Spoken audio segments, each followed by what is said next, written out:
the big mistake often we make at brands, the average person just doesn't care about our brands. It's our job to make them. Don't assume they already do. This part of the show, Alex, is where you tell us about a marketing mistake that you've done. This was the day I learned that lesson the hard way. Every campaign post became almost like a kind of therapy session for people who worked in construction and were annoyed about how much they were getting paid. You are not the consumer. So you're sat within four walls, surrounded by other people that do the same job as you, building campaigns that are going to be received by other people. And the orientation side is understanding that you have to take time to orientate yourself with the audience that's going to be receiving it. Welcome to Embracing Marketing Mistakes, the podcast where you can learn the biggest blunders from the world's top marketers to hit record revenue and double your marketing ROI. I'm Chris Norton, and my goal is to empower you, the senior marketer, to grow your brand and achieve unparalleled success. With over 25 years of experience, I've helped hundreds of senior marketers get a better return on their investment. Together, we'll turn your current brand into a thriving powerhouse and hopefully get you promoted. Brackets, hopefully. Close brackets. Today, I'm thrilled to be joined by the lovely Vicky Murphy. As you know, she's our head of creative, and also our guest, which is Alex Myers, who is the head of marketing at the SEO Works, a creatively driven marketing leader with a knack for delivering standout campaigns. As the head of marketing at the SEO Works, which is the Global Integrated Search Agency of the Year, Alex brings a wealth of expertise in SEO, PPC, web, and my favorite, paid social. His work has earned him nominations for Brand Campaign of the Year at the 2023 and 2024 Regional Business Awards. So, in this episode, we'll dive into why understanding your consumer is the key to driving marketing ROI. We'll explore how adopting a marketing orientation, building authentic brands, and focusing on real metrics can elevate your marketing success. So, as always, sit back, relax, and let's hear how you could transform your marketing strategy without having to make those silly mistakes. Enjoy. Hi, everybody. Welcome back to Embracing Marketing Mistakes. This week in the studio, we've got Alex Myers from the SEO Works. Welcome, Alex. How you doing? Yeah, good to be here. Yeah, good. So why don't you tell us a little bit? Oh, and also, actually, before we get into the show, we've also got a more glamorous assistant than William Ockenden. Welcome back to the show. Thank you. You're like an OG of this Boomerang. show. Yeah, you're a boomerang podcaster. Yeah. Vicky I'm excited Murphy. to be here. Again. Okay, you said that last time, actually. I remember. No, I didn't. I said, guess who's back? And I did winked you? at the camera, which was a better delivery. Okay, great. Fine. Anyway, right. So welcome into the show. Why don't you tell us a little bit about where you work currently? You work at the SEO Works. Yeah. I mean, it's going to take listeners are dying to know what you guys do there. So why don't you tell us? Just walk us through what you do. Yeah. So obviously, clues in the name. Really, primarily an SEO agency, but we actually also do sort of a bit more of a suite of digital marketing services. So we also offer paid search, paid social. We build websites, do a bit of digital PR, kind of like things that can build into that digital strategy. My role over there is I'm in charge of the brand, the agency itself. So after kind of years of working in B2B marketing and having that thing where nobody understands what you do, I sort of leveled up by going somewhere where everybody else does what I do. So I no longer have to explain it. So I'm sort of in charge of the agency's brand, making sure as many people know about us as possible, essentially. So what you wanted to talk about on this show today was around, you told us beforehand, it was like how market orientation transforms marketing success. I'm really intrigued because you're now, obviously we market to marketers. Yeah. We're a PR agency, PR and social agency. We market to marketing directors. But I don't do that solely. We don't have somebody solely in-house that just does that, whereas you're doing that. Yeah. What sort of challenges do you find with market orientation to marketers? Yeah, I think market orientation is already something that's quite hard to remember to do because you put quite a lot of yourself into your work when you do marketing, and having to pull yourself back and remind yourself, like, actually, is this actually good? Is hard enough. I think, weirdly, it sometimes can be harder for me because I do assume that if I think it is good because I am my own target audience. Yeah. So having to kind of step back and do that. And also as well, I think, reminding myself that just because I have a similar job title to the audience we're targeting, that doesn't mean that I've just got carte blanche to do whatever I want. You know, like, I've worked in a number of different businesses and the marketing environment has been massively different from business to business. I've met, marketing managers from loads of different sectors, and, they're almost completely different jobs in some scenarios. And I think that is where it does pose a challenge, because the assumption can be, oh, brilliant, we just do what we'd like to see, and then that would be great, right? And well, while you were explaining that, I was thinking, I bet you that 50% of the people listening to this will be going, what the is market orientation? Yeah. I was going to say, you went straight in there. Yeah, because I wanted to know, because the show's about market orientation. And the fact that what's interesting is you're a marketer, marketing to marketers. Yeah. So you kind of get what market orientation is. Yeah. You just want to explain it a bit more, just in case people don't know. Yeah. So essentially, market orientation, and I mean, it's exactly right what you said. I think you'd be so surprised how many marketers are out there that aren't really that familiar with it. It's not necessarily, they might know what positioning is, things like that. I mean, market orientation is essentially the idea that you are not the consumer. So you're sat within four walls, surrounded by other people that do the same job as you, building campaigns that are going to be received by other people. And the orientation side is understanding that you have to take time to orientate yourself with the audience that's going to be receiving it.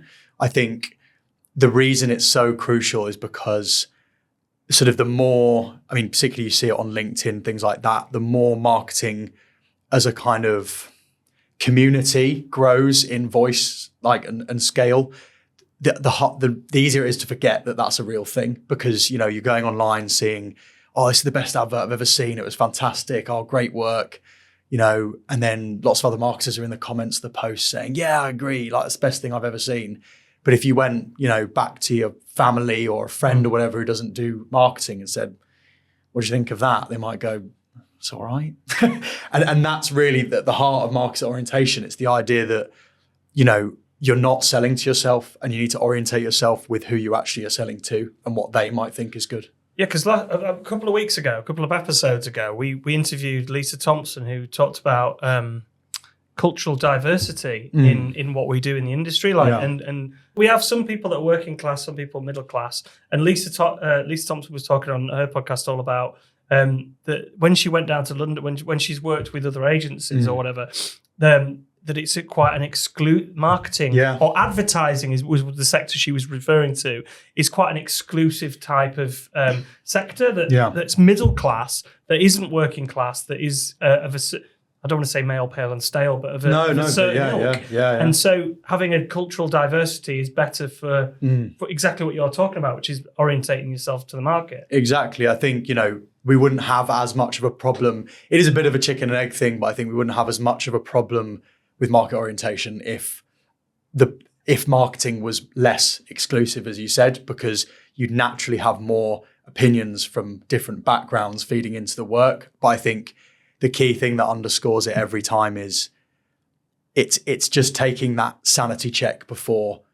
You've got obviously ideation, often there's no rules, anything sort of goes. But when an idea moves from just being an idea to being, right, we're actually going to do this, having that sanity check and going, okay, but does the person that is actually going to buy this agree with this? Do they think that's funny? For example, that's another classic.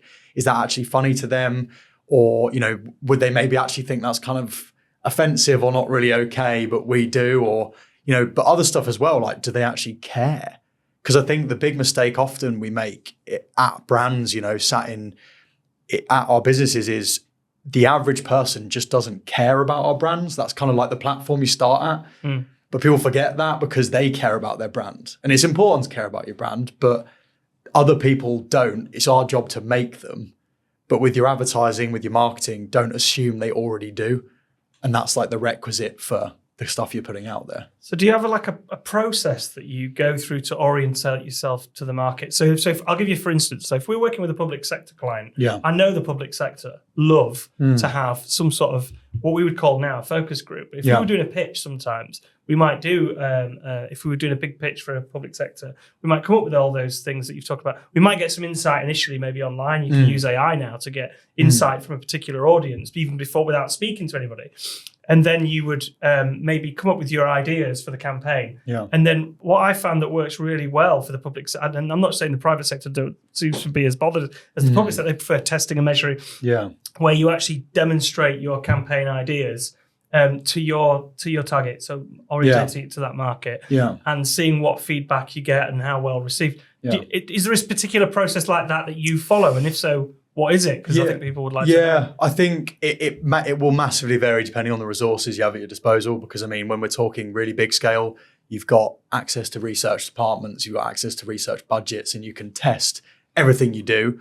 So with that scale, I just say use it, like use that and do it properly as well. Don't test it in a way that you know you're going to get a good response. So it's a pat on the back for yourself. I think where it gets difficult is the other end of the spectrum, businesses that haven't got the opportunity, whether that's money or time to properly test it. So what I'd say in that scenario is, well, I guess two things. First of all, I think as marketers, it should be our job to constantly be a sponge to culture. So everything around you, whether you're, I don't want to encourage people to, work 24 hours a day, but like when you're out and about talking to people, I do it quite a lot. Like I'm trying to be a sponge for sentiment around certain things, whether you're reading the news or whatever, just kind of taking stock and note of subject matters that you're covering.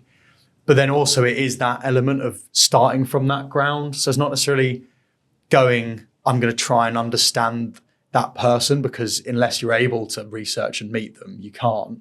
So what I tend to do if I'm in that scenario is just kind of almost reverse engineer it and go, okay, I'm going to pretend that I literally couldn't care less about this at all. I'm not even interested, and almost like common sense test it against that. And, and again, you can even do it with, internal staff if you do it in that way, because you can say to them, like, pretend like this literally doesn't bother you at all.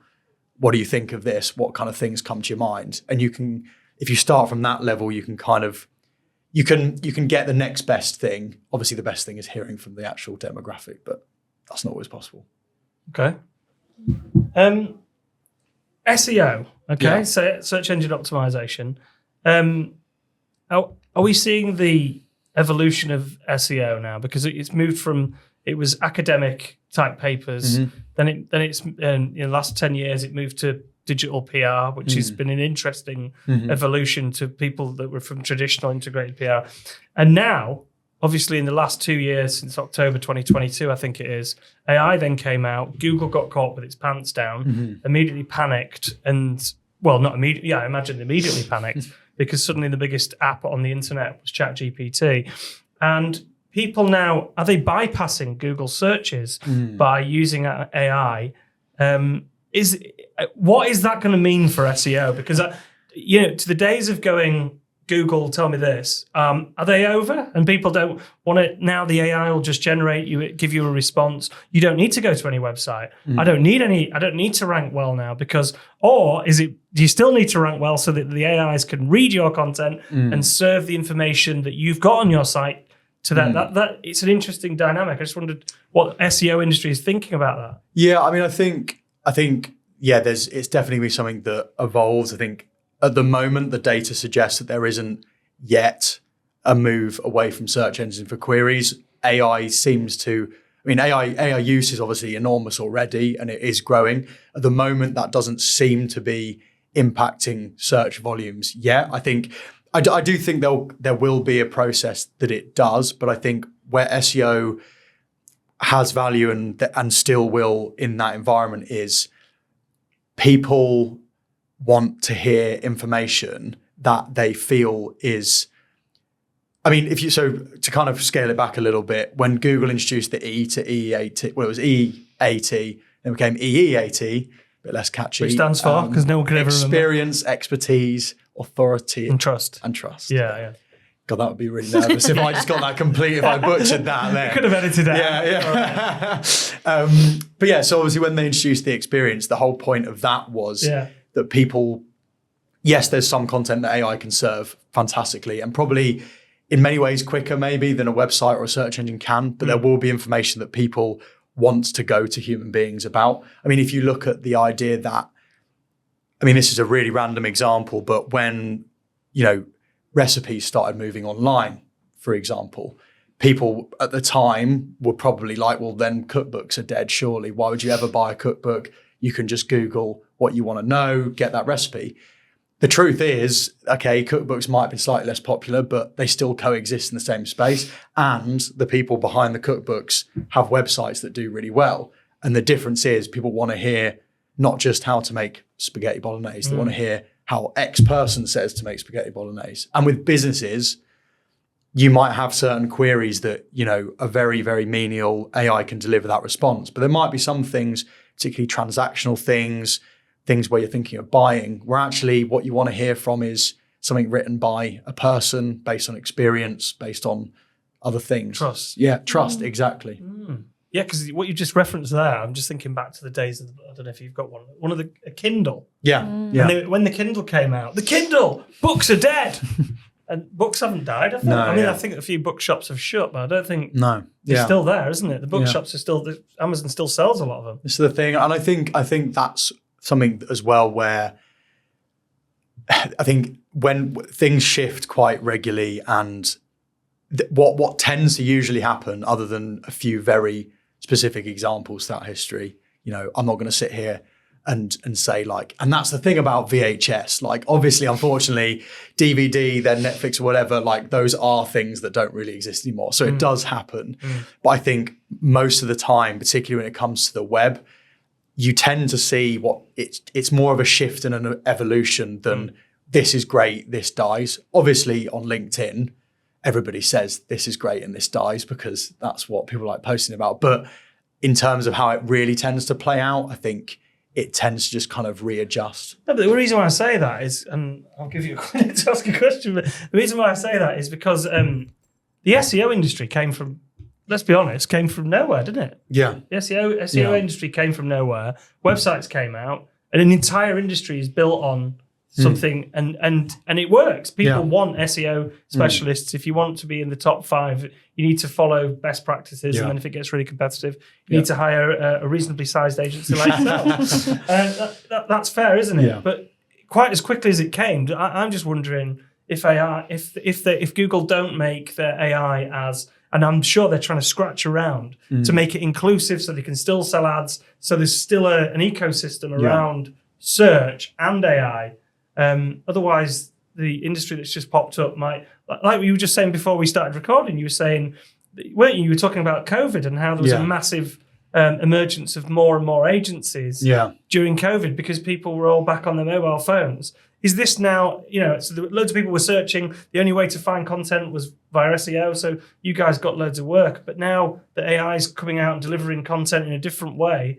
Is it the reverse of that? That's just an interesting theory that I don't think anyone's nailed yet, have they? No, I think it will be something where, already in the especially as far as the internet's concerned, relatively short lifespan so far of this conversation in terms of AI.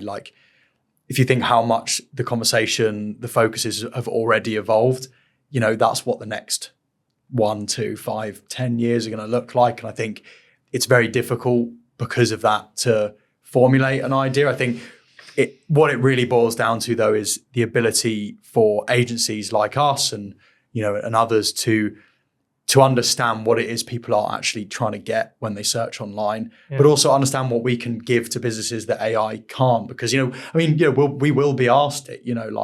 Why should I employ an SEO agency to write me content when ChatGPT can write me all of the web pages possible? I'm sure that's already been said. Yes. It probably happens to our business development team probably once or twice a day at this point. Okay. But I think there's 2 areas to explore in that. You've got number 1, well, technically nothing's stopping them. But within the space of 6 months, Google went from saying, yeah, that's fine, as long as it complies with everything else, that's fine, to then releasing an update that massively punished websites with mass AI written content. So the reason you partner with an agency, the reason we write it with people is because we've worked with Google, it's not really with Google, but around, for now as an agency, 15 years. So we have as good an idea of what's going on as anyone can.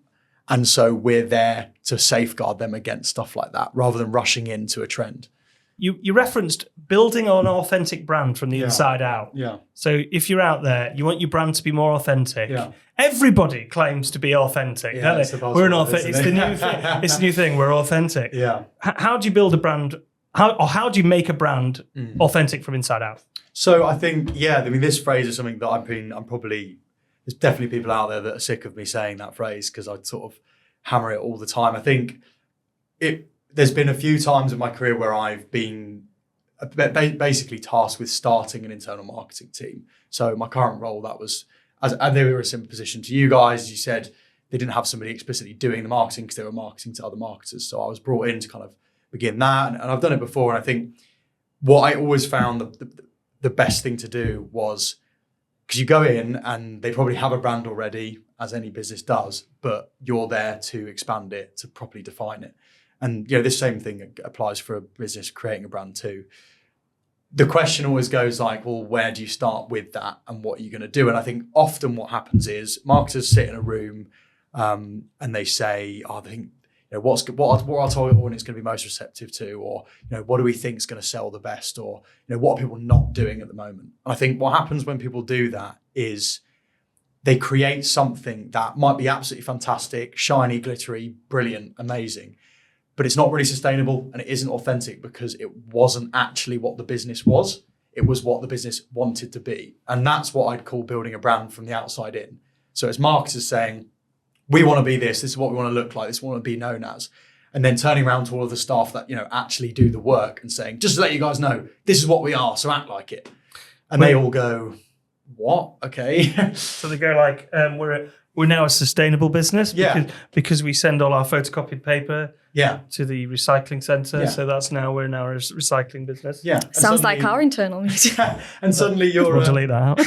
And suddenly, you're then asking people who, to be honest, are just trying to do their jobs, which aren't marketing, to act a certain way. And what that really ends up looking like is, the world's worst fitting fancy dress costume, because it's not real.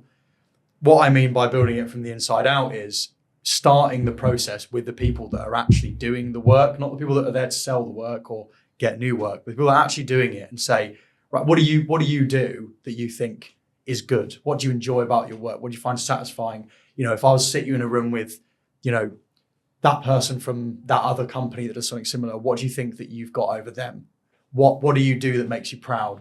And you have a lot of conversations like that. And, a lot of it will be maybe just like, I don't know, or that's your job, isn't it? Things like that. But you'll pick up these areas. And essentially, if you build it based on what the business is already doing, obviously you fluff it up. That's our job. You can make it look a bit more sexy. But if you do it on that, you haven't got to spend all your time begging the staff to take on the positioning that you're trying to sell externally. Oh, guys, please, can you start talking like this on LinkedIn? Or please, can you start talking about X and Y? Because they're already doing the work and the business will feel authentic because of that. Because consumers can spot inauthenticity a mile off. There must be some challenges around that, though, if you have, especially in your position, if you have kind of, I suppose, insights from your internal team that doesn't quite fit with plans, or what are the biggest challenges that you found around implementing that in your role? I think trying to find, to kind of come back to the whole thing, saying like, oh, they're trying to do their own job, trying to find ways of packaging some of the stuff that you get back can be quite difficult because at the end of the day, there is definitely a list of things that sell and the things that don't. And if what they're doing, sometimes making that bridge can be quite tough, finding that thing that makes what they're already doing sort of sellable, So like, I think with the agency I work at, so an example of how I did it there is everything I sort of spoke about was, there was just a lot of like training related stuff, a lot of people talking about how much they'd learn and how much, all this sort of stuff. And originally that was kind of difficult because I was like, well, you can't really sell clients our internal training. Like if anything, they'll be like, well, like, I hope you're not doing too much and you're actually working on things. So, but eventually where that, I sort of kept pulling on that thread and kept talking to people and these initiatives that the company did that promoted in training, things like that. And eventually the positioning we landed on was this idea of being the digital growth expert. So the idea of the marketing would be all about sharing expertise. So if you look at our LinkedIn channel, any of our stuff, we very rarely actually sell what we do. We do a lot of sort of guides and explainers, free webinars, free white papers. So I kind of took that thing that initially I didn't think was going to be able to sell us, like that training and that knowledge. And I went, oh, actually, if we kind of flip that and make it that we dedicate the time to being the most knowledgeable we possibly can, and then we give that away, so people on LinkedIn are getting that stuff for free, that might be enough to kind of get into the conversation. Do you have to do this for clients then? yourself, or do you just specifically work I'm for? specifically working for the brand? Yeah. Okay, so you wouldn't go into a client and recommend. No. Right. Okay. No. Interesting. How do those two topics then that we've covered, like the market orientation and putting yourself into, you suppose, your customer's point of view in your role, plus then the inside out development of a marketing strategy, how do you work those together? Because I suppose they're quite opposite sides of the pole. Yeah. I mean, funny enough, when you put them up like that, it does sound like I'm trying to be two people at once. No, I was just curious because obviously it's worked for you, and I'm just wondering, like from a tips and techniques point of view, how do you? No, you're completely right. And I think the key thing again is like, with the inside out, and then also trying to put yourself in the mindset of the consumer. It's with that positioning that you've already got, with that brand that's inside out, that then as the marketer needs to be something that you kind of just carry with you with everything you do. And it stops being something that you kind of think about or try and execute, but instead it becomes almost like like a pair of glasses that you view the world through. So when you're doing the orientation, you're not going, how can this brand be X or Y? You're doing that orientation with the overlay of, and where does our voice sit with that? Makes sense. That makes sense. So talking to people and going, how can we help that experience or that want? Do you? So we did a podcast 6 or 7 ago with a lady called Katie Tucker, who talked about getting to being customer centric as a business, and questioning your actual clients. Which I think is a very brave move, by the way. So why do you work with us? Why don't you work with us? What do you like about working with us? Yeah. Does that tie right in with what you're talking about here? Like you get right under the skin of exactly, so you can understand it, because that would really drive what you're talking about what they're obsessed with, right? Yeah, I think that's the thing. I think it is a really brave thing to do, but I think it's almost certainly, in every scenario, the right thing to do. I think there's a lot of fear around asking certain context, and B2B definitely more so than B2C, because the way those conversations happen in B2C are different. I think B2B, there's certainly a lot of fear around opening that question, because I've encountered it a lot where it's like, well, if we ask, what if we don't like the answer?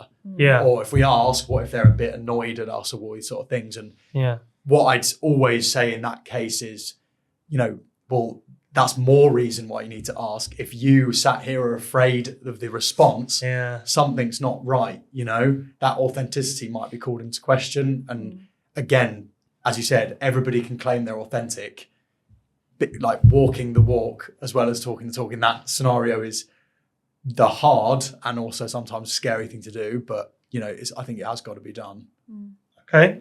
So a third theme that you've put into, that we've discussed before you came on the show, was something that we've covered on our webinars that we do, which is about focusing on real metrics versus vanity metrics. Now, I refer to that when we talk about vanity metrics, we talk about like, I'm meaning things like, sometimes it can be things like, so for instance, there was a particular shopping centre who shall remain nameless, who about 6-7 years ago, I think Vicky and I went in to see them, and they said, our objective from social media is to have 1 million Facebook fans. To which we said, why? And they said, because this other well-known shopping centre has got 750,000, and we just want more than them. And I was like, that's just a vanity metric. Yeah. So do you want to explain what you mean by real metrics versus vanity metrics? Yeah. Is that the same thing? No, yeah, completely same thing. I mean, I think from my perspective, at the end of the day, and a lot of people don't really like to admit this or talk about this, I think maybe because it's not as sexy, but at the end of the day, marketing is there to make businesses more money. That's the bottom line.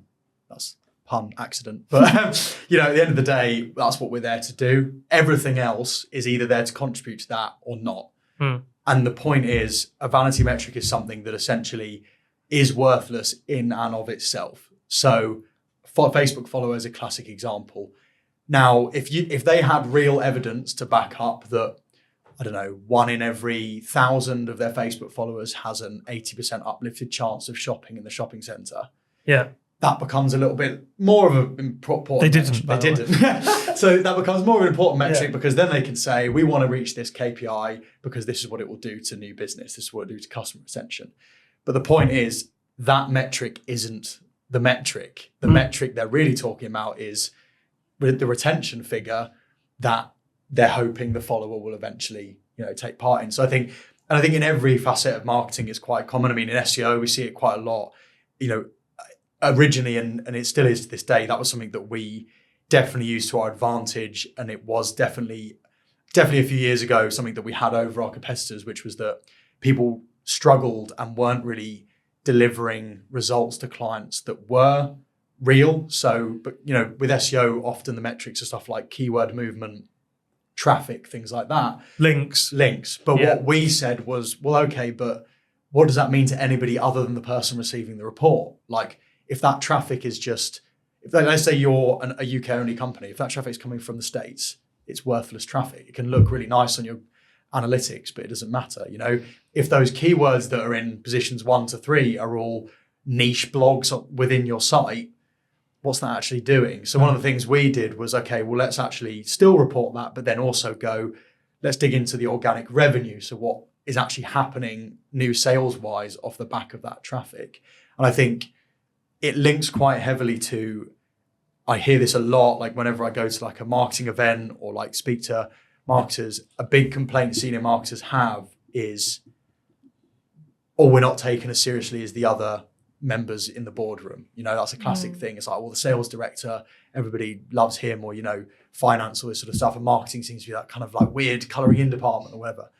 And I think one of the things we do to ourselves, maybe, that we can be guilty of, is reporting vanity metrics is one of the reasons we're not taken seriously. So within my team, we do report on stuff like likes, impressions, engagements. Of course we do, because that's an indication of how well that's doing. But do I turn around to our directors and tell them that's why we're doing a good job? Of course I don't. They don't care. But do I go, however, these metrics mean X, and that can be linked to Y, and that's kind of the difference between those two types of metrics. Yeah, because that is interesting. So, because this is performance marketing, really. So you're getting links, you're getting digital PR to drive links or whatever. Your keywords are rising up. But there's a big debate on what's worth more now, performance marketing or brand. So does the SEO Works do anything in terms of brand SEO? Does brand work in SEO? I don't think I've ever asked that question, because the whole thing is about performance marketing. I've put this bit of content out. It's now linked by this many people. It's now pushed this up there. But brand is a longer burn. So what's your view on that? I think, that's actually a really interesting question, because I think it's often not necessarily something that's the easiest sell, because often you say to the clients, they'll say, I want to rank my service pages because that has commercial benefit. And I think where brand comes into SEO is looking at the search journey a bit like any user journey, any customer journey, and looking a bit more broadly. So, okay, fair enough. You might want to rank for, gardeners near me, because that's a very commercial search term. You're looking for a gardener. We can get you to position 3 or whatever, and that increase your sales. But actually it's looking at it and going, and this is where the brand comes in. Okay, well, what might lead to somebody maybe needing a gardener in the first place? How can we get in there first? Because if you rely on those commercial terms, while they're good, you are exactly that. You're very reliant, because if you drop a little bit, how many gardeners do you reach out to when you want something done? Like maybe the first 2, maybe 3 at a push, but if your rankings drop slightly, you lose out on that. Equally, if you can't get there, you lose out on that. Whereas if you're looking at from the brand perspective, so with us, again, the blog content we do, we know that people who want digital marketing might inquire with us, but from the brand perspective, with our own SEO that we do for our own website, we're going, okay, well, what challenges might marketers face before they realize they need an SEO agency? How can we get there? And that's where the brand comes in. So questions that marketers might ask, how do I do X on Google Analytics? Or, how do I track Y? Issues, not commercial things. We create branded blog content that answers those questions. And then we're in their mind from like up here. HubSpot are the masters at that, aren't they? Yes, HubSpot. Yeah, I mean, there's some really amazing brands doing some good work on that, I think. Just sticking then with the topic of metrics, just before we go off that one, have you had any specific campaigns that you've worked on where you've seen that shift towards, moving away from vanity metrics and that working and having a positive impact for any of your campaigns? Yeah, I think for me, it's, there's kind of two directions that I think it's been helpful for. I think number one, in terms of showing proof of process, moving away from vanity metrics is really, really good, because if you think about who controls the purse strings of your marketing budget, the language they speak certainly isn't vanity metrics. And if you can provide evidence that a campaign has delivered in certain areas that are directly related to that thing, that, money, it provides a lot stronger argument for when you want to do something bigger or bolder or different. Yeah. I think also in terms of the visibility it gives you over the success of your own work as well, because I think the one thing about vanity metrics is that they inherently are quite easy to feel good about, right? So it's like, there's always one that you can pick out. I mean, the impressions were kind of low on that post, but look, because no one saw it, the engagement rate looks really high, So you can look at your own work with vanity metrics and give yourself a nice pat on the back quite easily. And I think with my own campaigns, moving away from them, though it's hard, can sometimes make the work better because there's not really anywhere to hide. You know, if you do a campaign and no sales were made, you've got to go back to the drawing board, try again. And, if we were focused on vanity metrics, I'm sure I could have dug out something to be happy about, actually it got loads of likes, like, well done team, off we go. Whereas, I think for me, one of the benefits of moving away from it has just been, that sort of vivid reality it gives you over the performance and what that does to your next campaign, the one after that, I think. I think in PR, that's been something that has been a huge focus, hasn't it, over the last few years, because we could have dined out on vanity metrics of, opportunities to see in the millions. And I think it's been a real shift in this industry as well, of trying to, really nail those meaningful measurements and be able to deliver a true ROI. I think that's kind of where PR, which is one of the sectors that we're in, is PR is more about reputation and brand. And that is the bit, you say it's harder to justify. And it's the age-old industry problem that, in fact, we use a different measurement system to try and measure certain metrics. But it is all about brand PR, really, reputation, brand. But ultimately, when your business is in trouble, it's your reputation that you live, that you survive on. It's so weird, because it feels like a bit of a vanity project about brand, but actually your brand can save you if you've got a decent reputation. If you've got a bad reputation, you're finished.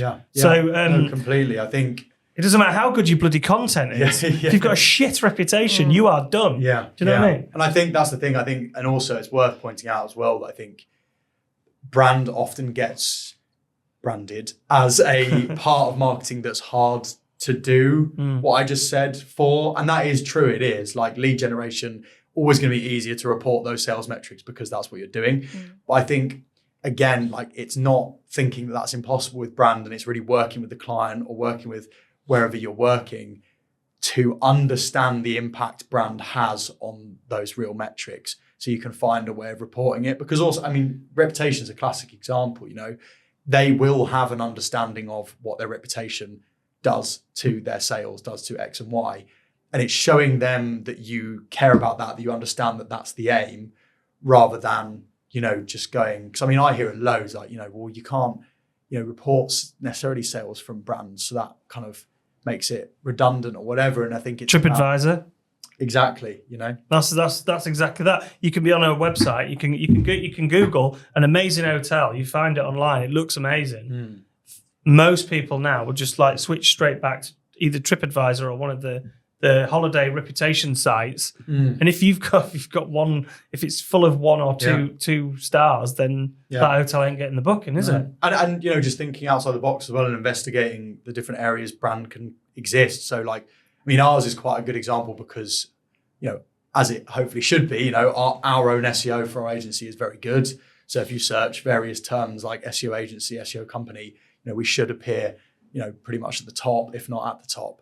But for a long time, we saw organic search, therefore, as this lead generation inbound lead platform. But actually, we dig into how many people are actually Googling our agency's name, and it was actually loads. And that was a good way of reporting brand through that way, because we were able to go, well, we know X hundred people are searching for SEO Works specifically. We can attribute X traffic, X.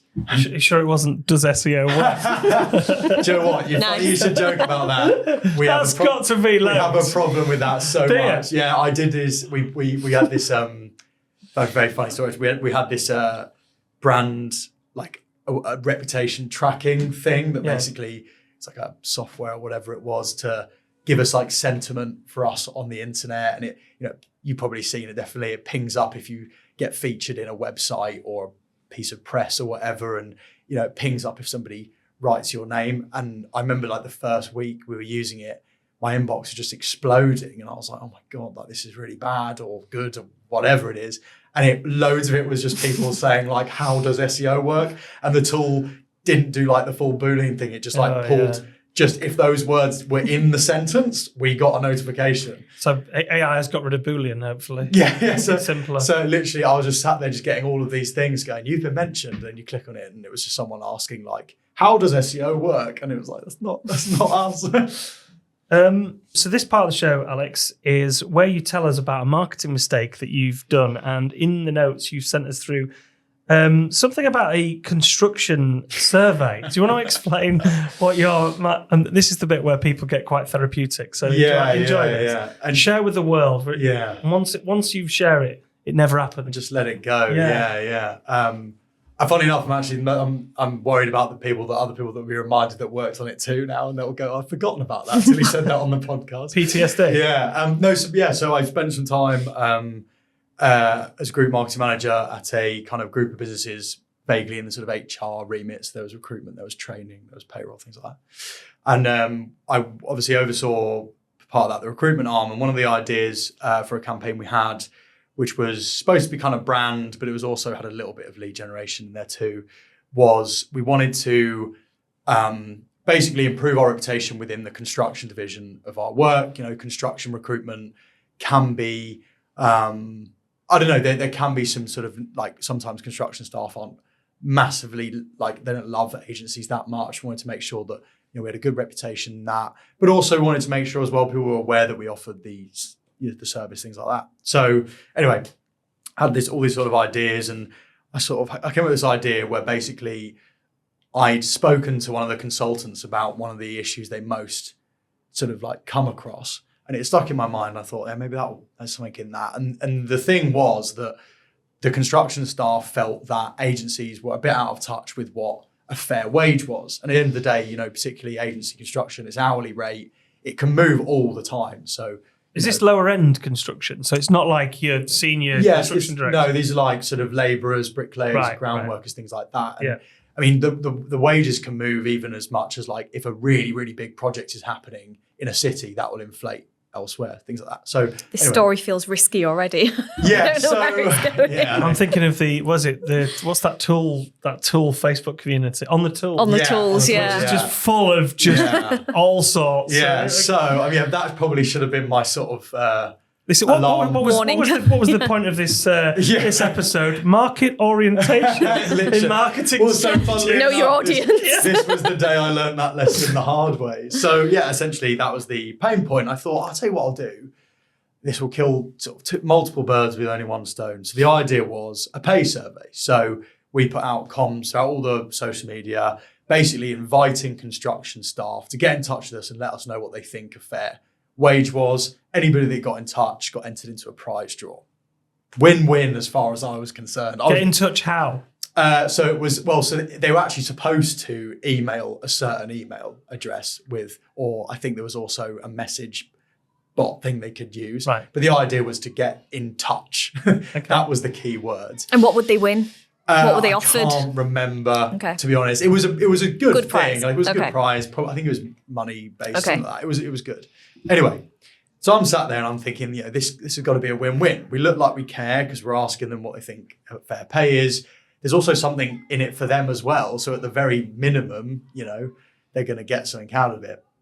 Anyway, as you sort of alluded to, it was probably the origin story of my obsession with market orientation, because it was an example of that going horrendously. Because what I hadn't really considered, as I don't work in construction and I don't operate in that sector, was that frustration around not knowing what a fair wage was probably just reinforced by the fact that there was an agency asking.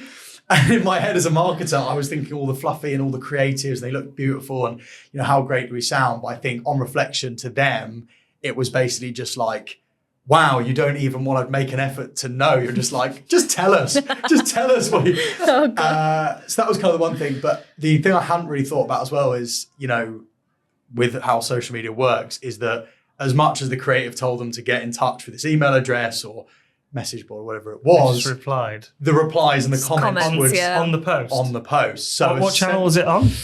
Everything. Facebook, Twitter, Instagram, and basically Twitter. What it basically became. So it went live and I sort of went home, and I'm pretty sure it launched on like a Monday or something, and I got to the office to just like a barrage of kind of very questionable looking, like, because you can see like a preview of a comment. I was like, the hell has happened? What is all this?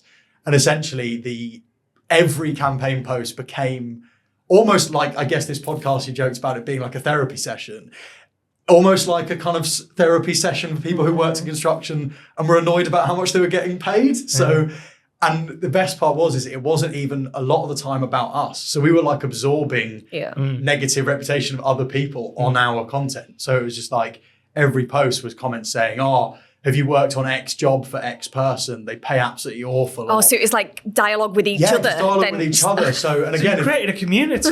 So ironically, what I should have done was engagement levels are amazing. I should have reported the vanity metrics and gone, our comments are through the roof. Don't look at them. It doesn't matter what they are. Don't look at sentiment. Yeah, it's fine. So basically it just became this, and you know, as you just sort of alluded to with on the tools, I wouldn't necessarily say a lot of those comments were massively PG either.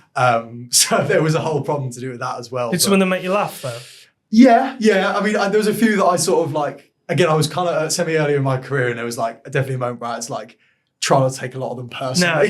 You know, but a lot of them made me laugh. You're a faceless organisation asking for people to rant about their pay. Yeah, literally. So I think we had very few people enter the competition. Did you shut it down, or you rode through the storm? So we tried to ride. So the original call was, let's respond to the comments and let them know that we're hearing their frustration, things like that, try and get across it, until it became clear that probably wasn't possible. And essentially it became a thing where we just kind of closed it. I think we gave out, I think there were some people that had got in touch. Obviously we made sure that we still gave out the prize. I think we probably publicised the giving of the prize a bit less than we maybe originally had planned to. But and it was just one of those things where I think, as I said, like it would have, in all the sort of marketing areas, it ironically wouldn't have been that easy to predict, because as I said, our reputation wasn't bad. Like a lot of the comments weren't actually against us. So it wasn't like I could have gone, oh, actually people might be annoyed at us, so I won't post it. The thing I hadn't really thought about was just the idea that this would become a community between them. It was so topical that they talk to each other. And, you know, there are certain topics where, you know, heated discussion might be encouraged by a brand. It might be part of the thing. But I think that was probably one where there probably wasn't anything to be gained. Did the media pick up on it anywhere? No, it sort of, I think the agency, it was a sort of medium-sized business, but I think luckily for us, we weren't a brand of the size where it would have attracted it. And also luckily because of us and the reach we had, although it got out of hand from where we were concerned, it wasn't. So I mean, imagine if like one of the big recruitment agencies did what we did, it would be like thousands of comments, you know. So how many comments did you get? I don't remember. Which was the worst platform as well? It's got to be definitely Facebook. Oh, was it definitely Facebook? Facebook? Oh, interesting. Yeah. But what I think also the fact was that, and again, this should have come into my sort of research, was that Facebook was a topic where that conversation was already happening within that group. Like, as you said, on the tools Facebook page, things like that. It's somewhere where people in construction already go for that community area. So I think, ironically, we didn't get that. You'd think because of what Twitter is like, it would have, but it didn't get particularly that like expansive on Twitter because that just wasn't where the discussion was happening. And actually it was Facebook comments that probably. So it could have been much worse. Definitely. And it was a great learning for you. Yes, big time. I think it was just one of those moments where it was like, yeah, it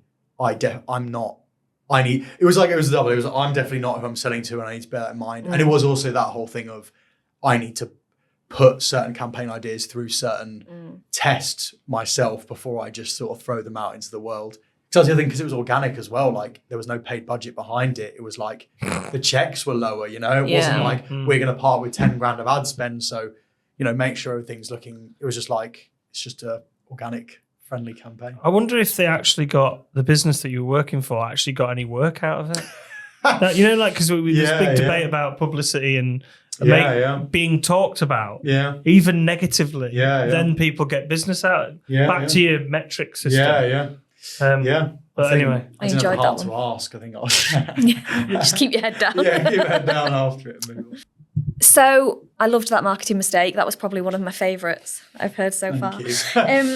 Makes it a little bit less painful. Yeah, I enjoyed it. So looking to the future then, what are some of the trends or challenges that you see kind of as some of the biggest things that you're going to have to overcome going forward over the next 12 months, 5 years? I think for me, I think you've got kind of a few quite broad pillars and then there's all like various things within them. I think one of them is technology and whether that's the actual technology itself or discussion around technology and what that means for brands. I think, you know, AI being obviously the most sort of potent example of that, but I don't think it's limited to that. I think I was going to say the answer cannot just be AI. Yeah, I refuse to be that my answer. But I think technology in general, I think brands need to understand what certain technology advances mean for them and come to that discussion first. I think, you know, I'm privileged that I work in a digital agency, so that's already on the cards for us. But I think to talk more broadly to, you know, marketers in general,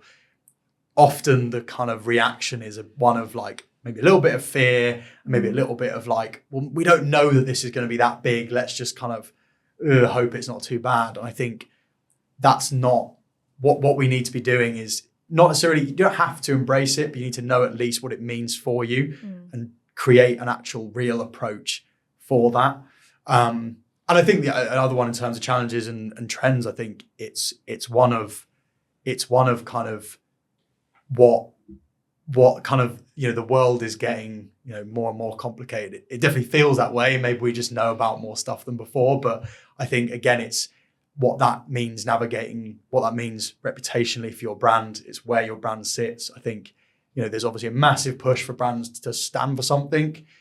I don't always necessarily, I think businesses need to stand for certain things, whether it needs to filter into your marketing or not.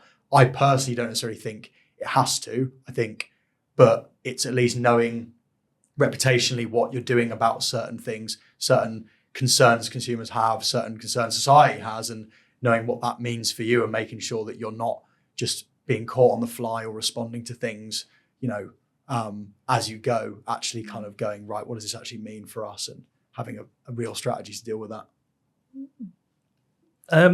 Well, you've been on the show now, Alex. Yeah. If you were us, who's the next guest that you'd invite on this show to tell us their marketing mistake that we should learn from? Wow, I don't know. I don't know anyone personally who's made a really bad mistake. I don't want to call it. No, but who do you think would make a good... I know, because not many people... That's the weird thing about this show. They don't really talk about the mistakes that often. Yeah. So it tends to be that this is the one place where they can talk about them. Yeah. But who do you think would make an interesting guest is basically what we're trying to say. Okay. To give their perspective on the world. Yeah. I think, for me, I'd really like to hear from someone who kind of maybe works for a brand that's reputation is really quite pristine. Because I think for me, embracing mistakes, I'd be really intrigued to hear from someone who it doesn't really feel like that mistake really surfaced and not understanding how they managed that. Because I think probably what you've learned from my one is that like that was quite public. And I think marketing is so public that because there are certain brands out there that don't seem to miss. They just seem to, all their comms seems to be perfect. Their campaigns tend to be received pretty well. Thank you very much. Yeah, so maybe this should be the next podcast. I'll ask you guys. But I think I wish every episode was like that. Yeah, so I think for me, like hearing from someone. I mean, actually, as an extrapolation of that, maybe as well, someone who works in an industry where they can't really make mistakes as well, as in like things like healthcare, law, those so it has quite wider serious, implications. serious, what we'd call in SEO, the YMYL, so like your money or your life, that's what it stands for. So it's a broad term Google uses for any sector where they can't just let any old person rank because those searches might actually have an implication on somebody's life. Your money or your life? Yeah. Isn't that what Dick Turpin said when he gone through the window? Yeah. Stand and deliver your money or your... I'm sure that's what he used to say. So, so I'd like to hear from a marketer in that scenario, because I think whereas in business that I've worked for, the worst we've got is just kind of like a few disgruntled people and then we kind of just move on. Yeah. I'd like to hear about a mistake from somebody who maybe works somewhere where that's a really good one, actually. Way higher stakes. Yeah, is the challenge accepted? That was a 10-minute answer with no name. I work in marketing. It's basically like being a politician. So, Alex, how can people get hold of you if they want to find you and get in contact with you? What's the best place to find you? I mean, really, my LinkedIn profile, I'm sort of, as a few of my sort of friends and family say, I'm on it all the time. Add me on LinkedIn, and it's where I sort of post random thoughts I have, things like that. Also, it's probably the core of the SEO Works is online presence as well. So if you're interested in what I do or what the SEO Works does, definitely head to LinkedIn. And we'll put you LinkedIn in the show notes. So thanks very much for coming on the show. Thanks for having me. It's been brilliant.